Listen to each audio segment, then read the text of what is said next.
And it was a moment to savor. Ninth time that the two sisters had met in a Grand Slam final. As we say hello for the first time today to John Wertheim. Dubs, as you watched them play in that Australian Open final, Venus 36 at the time, Serena 35, what was your prevailing feeling? Well, the first time they played each other was at the 1998 Australian Open. I remember they both flew coach because they were wowed by the cost of a business class airfare to Australia, and they would lean on each other on the flight. So in 19 years, they came an awful long way. I think one of the prevailing images of that was you just had the feeling Serena was going to win this match, and then it was off to the races for this record. So it was a wonderful occasion. It was, the weekend of Donald Trump's inauguration, and you were saying, if nothing else, these are two sisters. Here we are, we're going to have a Williams as a major champion in the first week of the Trump administration. That's a longevity, but you did this would be Serena's last major title. And obviously, the last 3 years have been very interesting for all of us, but for Serena in particular. Yeah, and John, when these two speak of each other, it's always authentic. It's always legit. I don't always believe everything that Venus says or Serena says, but when they speak of their own relationship, when Serena says of Venus, she's an amazing person, there's no way I'd have 23 majors without her, I believe her when she says that. I believe Venus when she says, your wins have always been my wins. I mean, this truly, once again, Venus, keep in mind, hadn't won a major since the 2008 Wimbledon Championships. This is truly one of the all-time great sports stories, and for it to play out again. But here's Venus is 36 years old, her kid sister, 35 years old. That was something to see. And I think also with all of the controversy and drama when they were first playing each other, when they came on tour, this moment in 2017, it was almost surreal. It just seemed like an amazing moment for the family to see them now in their mid-30s competing for a Grand Slam title. I mean, we found out later there were, I believe, two people that knew at the time Serena was pregnant, Venus being one of them. So imagine how tough that was for Venus, who's trying to win a major for the first time for over 10 years, about 10 years, and knowing her sister, who the closest person on earth to her, is pregnant trying to play a Grand Slam final. There were so many other stories going on besides Serena chasing 23, Serena with a baby, just engaged, Venus trying to come back at 36.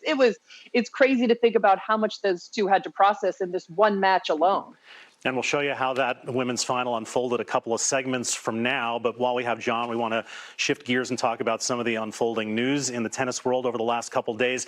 John, USTA put out a statement late last week saying that they're still targeting mid-June as their decision-making date in terms of what they're going to do with the U.S. Open. What can you add to that story?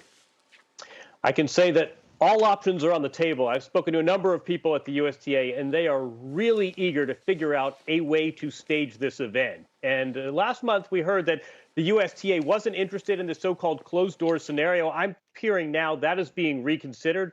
The first priority is to keep the time and place. Maybe this event goes on behind closed doors in New York. That seems awfully optimistic to me, but I've heard that absolutely, every option is on the table, whether it's Indian Wells later on, or whether it's an alternative site. And even without the crowd revenue, even without the ticket revenue and without the suites and some of the money makes sense, which if we're being honest is a bit of a consideration here. Again, I think there are a lot of different scenarios being pondered. I think closed doors looks increasingly likely. And again, Wimbledon had insurance for this pandemic. The other majors don't. So even if this takes on a bit of a change variety from what we're used to, I think they're very intent on holding this event by hook or by crook, guys. John, you really think the U.S. Open is going to be played this year? That's your sense of it? After everyone you've spoken to? My sense is this is going to depend a lot about governments, and no one's going to go in violation of a governor, in violation of a mayor. If there is any way to do this, and if that means no fans in the stands and no fans in the suites, maybe even no press room, maybe no doubles, maybe we need social distancing so that the only people in the draw can be singles players. I think that right now, as we speak in the first week of May, every option is being discussed, and they are really hell-bent on staging this event one way or another. Again, the big caveat here is obviously health, and the other big caveat, remember, is that this is going to depend on some sort of go-ahead, whether it's Gavin Newsom if this moves to Indian Wells, or whether this is Governor Cuomo. I think if government says go ahead and try something creative, I think the USTA is very much in the mode of we will try anything to make this happen. Yeah, I know they were talking to some of the top players about how the players would feel with only 2 guests allowed. I mean, really trying to limit the number of actual people on site wherever they chose to play this tournament. And I think the USTA trying so hard to stage it in some capacity because the waterfall effect is almost catastrophic if there is no income at all from the US Open this year. And you're talking about grassroots program, junior development, up into the college players, funding for the centers, funding for coaches, funding for up and coming players. So I think the USTA doing everything they can to try and stage the tournament, not only for historical purposes, but also for their own programs. John, thanks very much. We're going to send you a new pair of headphones for tomorrow, and we'll see you on the show on Tuesday.